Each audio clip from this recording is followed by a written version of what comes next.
નમસ્કાર, YouTube channel Nikesh Patel એજ્યુકેશનનું સ્વાગત છે। જો મિત્રો તમે ચેનલ પર નવા હો તો ચેનલને સબસ્ક્રાઇબ કરીને બેલ આઇકન પર ક્લિક કરો, જેથી નવા આવનારા વિડીયોની માહિતી તમને મળતી રહે। તો મિત્રો આજે આપણે 29/1/2024ના રોજ શરૂ થનાર પૂરક મૂલ્યાંકન 2ના પેપરનું સોલ્યુશન આપણે જોવાના છીએ। તો પૂરક મૂલ્યાંકન 2 સંસ્કૃત ધોરણ 6 પહેલો પ્રશ્ન છે, નીચેના ચિત્રો જોઈને તેની સામે સંસ્કૃતમાં શબ્દો લખો। પેપર 40 માર્ક્સનું હશે। પહેલા પ્રશ્નના છે 6 ગુણ અને 6 ચિત્રો આપેલા હશે, એનો જવાબ આપણે શબ્દમાં લખવાના સંસ્કૃતમાં। જો અહીં ચિત્ર બતાવ્યું છે તો આમાં આવશે નેત્રમ, બીજા ચિત્રમાં બતાવ્યું છે તો આવશે દંતા, ત્રીજા ચિત્રમાં આવશે અહીંયા બતાવ્યું છે એરો તો આવશે ગ્રીવા, ચોથા ચિત્રમાં અહીંયા આપણને એરો બતાવ્યું છે તો આવશે કરતલમ, પાંચમા ચિત્રમાં આવશે પાદહ, છઠ્ઠા ચિત્રમાં આવશે ચરણ। પછી પ્રશ્ન 1નો બા આવશે, નીચે આપેલા શ્લોકોનો ગુજરાતીમાં અનુવાદ કરો। શ્લોક આપે છે એનું ગુજરાતી કરવાનું, એ આવશે 4 માર્ક્સનો અને 2 શ્લોક પૂછાશે। તો એ શ્લોક આપે છે એનું ગુજરાતી પણ નીચે કરેલું છે, તમે જોઈને તૈયાર કરી શકો છો। બીજો શ્લોક છે એનું પણ ગુજરાતી નીચે કરેલું છે, એ તમારે જોઈને તૈયાર કરવાનું રહેશે। પ્રશ્ન 2, નીચેના દરેક પ્રશ્નના ઉત્તર માટે આપેલા વિકલ્પમાંથી સાચો વિકલ્પ શોધીને તેનો ક્રમ અક્ષર પ્રશ્નની સામે આપેલ ચોરસમાં લખો। એ 10 માર્ક્સના 10 વિકલ્પ પૂછાશે, એના 10 માર્ક્સ રહેશે। પહેલો વિકલ્પ આપણને આવે છે ખાદામ શબ્દનો શું અર્થ થાય છે, તો જવાબ આવશે બી ખાઈએ, એ જવાબ એમાં આપેલા છે। બીજું, દક્ષિણ પાદમ શબ્દનો શું અર્થ થાય છે, તો જવાબ આવશે સી જમણો પગ।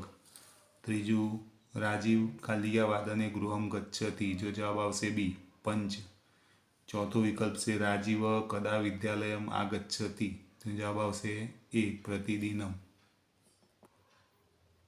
પાંચમો વિકલ્પ છે ભારત દેશ શેનાથી સદાયુક્ત થવાની કામના કરવામાં આવી છે, તો જવાબ આવશે ડી શક્તિ અને યુક્તિથી। છઠ્ઠો વિકલ્પ તત્ર અહમ પુસ્તકમ ખલ્લીય, તો જવાબ આવશે ડી પઠામી। સાતમો વિકલ્પ છે કિશોર પાઠશાલામ ખલ્લીય, તો જવાબ આવશે એ ગચ્છામી। આઠમો વિકલ્પ છે ભારત દેશ સેના પ્રત્યે સદા નિષ્ઠાવાળો બને તેવી કામના કરવામાં આવી છે, તો જવાબ આવશે સી કર્મ અને ધર્મને। નવમો વિકલ્પ છે મયુરસ્ય કંઠ કીદૃશ, તો જવાબ આવશે એ નીલઃ।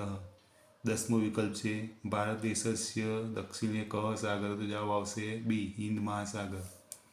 ત્રીજો પ્રશ્ન છે 3 નીચેના દરેક પ્રશ્નનો ઉત્તર એક વાક્યમાં ગુજરાતીમાં લખો।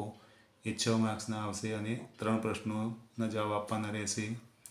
પહેલો છે હાથ પગના અંગોના નામ લખો, તો હાથ પગના અંગો ખભો, કોણી, હથેળી, આંગળીઓ, પગનો પંજો, અંગૂઠો, ઘૂંટણ, એડી વગેરે। બીજો પ્રશ્ન છે મારો વાન ગોરો છે, મારા હાથમાં વીણા છે, મારું વાન મોર છે, હું કોણ છું, તેનો જવાબ આવશે સરસ્વતી દેવી। ત્રીજો પ્રશ્ન આપેલો છે દક્ષિણ પાદમ ગીતમાં આપણને બધાને શું શું કરવાનું કહ્યું છે, તો જવાબ આવશે આપણને બધાને ગોળ ગોળ ફરવાનું કહ્યું છે। પ્રશ્ન 3નો બા આવશે, નીચેના દરેક પ્રશ્નનો ઉત્તર એક વાક્યમાં સંસ્કૃતમાં લખો। અહીં સંસ્કૃતમાં પ્રશ્ન આપે છે, જવાબ આપણે સંસ્કૃતમાં આપવાનો રહેશે। એ 4 માર્ક્સનો અને 2 પ્રશ્નો પૂછાશે। તો પહેલું છે ભારતમ કસ્મિન વિષય નૈષ્ટિકમ ભવતુ, તો જવાબ આવશે ભારતમ કર્મ ધર્મ વિષય નૈષ્ટિકમ ભવતુ। બીજો પ્રશ્ન છે રાજીવ કુત્ર પઠતી, તો જવાબ આવશે રાજીવ પુસ્તકાલય પઠતી। પ્રશ્ન 4, નીચેના વિધાનોમાંથી સાચા વિધાનો સામે સાચાની અને ખોટા વિધાન સામે ખોટાની નિશાની કરો। ખરા ખોટા પૂછાશે, 5 માર્ક્સના અને 5 આવશે। તો પહેલું છે ધડના અંગો લેખન કરવામાં ઉપયોગી છે, તો ખોટું। બીજું છે હસ્તદયમ કુર પૃષ્ઠમ, તો ખોટું। ત્રીજું ઝાડ વર્ષા ઋતુમાં નાચે છે, તો ખોટું। ચોથું રાજીવની શાળામાં ગુલાબના છોડ છે, તો ખોટું। પાંચમું ભારતવાસીઓ કલ્યાણકારી સત્યરૂપ પરમાત્માને પ્રાપ્ત કરે છે, તો ખોટું। તો અહીંયા બ નીચેના સંસ્કૃત શબ્દોના ગુજરાતી એટલે કોઈ 2 માર્ક્સના અને 2 શબ્દો આવશે। માતામહ, તો જવાબ આવશે નાના, તત્ર, તો ત્યાં। પછી કમાં પૂછાશે નીચે આપેલા સંસ્કૃત શબ્દોના સમાનાર્થી શબ્દો વિકલ્પમાંથી શોધીને લખો। એ 3 માર્ક્સના પૂછાશે અને 3 ખાલી આવશે। પહેલું છે મંદમ, તેનો આમાં જવાબ આવશે શનિ। બીજું છે પૃષ્ઠમ, તો જવાબ આવશે પશ્ચાત। ત્રીજું છે ગોલાકારમ, તો આવશે ચક્રાકારમ। આ રીતે પેપર પૂછાશે।